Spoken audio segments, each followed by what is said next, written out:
وعلیکم السلام ورحمۃ اللہ وبرکاتہ۔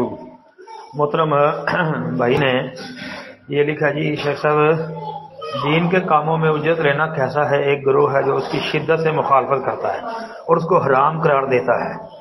کہتے ہیں جی برائے مہربانی دلائل کا ساتھ رہنمائی فرما دیں کہ دینی کاموں میں اجرت لینا کیسا ہے۔ جی دینی کاموں میں اجرت لینا بالکل جائز اور درست ہے۔ قرآن و سنت کی تعلیم پر اجرت لینا بالکل جائز ہے، کتاب و سنت سے ثابت ہے۔ جو سختی کرتے ہیں وہ خواہاں سختی کرتے ہیں۔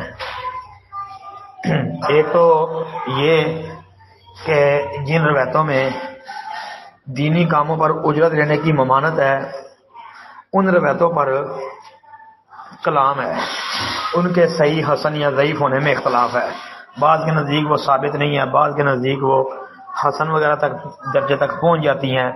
لیکن جن روایتوں سے یہ ثابت ہوتا ہے نا کہ اجرت لی جا سکتی ہے، اجرت لینا جائز ہے، اور منع والی روایتیں ان کے مقابلے میں یعنی ان کے پائے کی نہیں ہے، تو اس لیے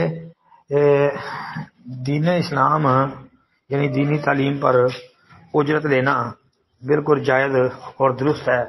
دلیل اس کی صحیح بخاری کے اندر یہ حدیث ہے کہ رسول اللہ صلی اللہ علیہ وسلم نے اپنے ایک بیان میں یہ بات کہی تھی کہ ان احق ما اخذتم علیہ اجرا کتاب اللہ، کہ تم سب سے زیادہ اجرت لینا کا حق جو ہے وہ کتاب اللہ پر رکھتے ہو۔ یہ صحیح بخاری کے اندر حدیث ہے۔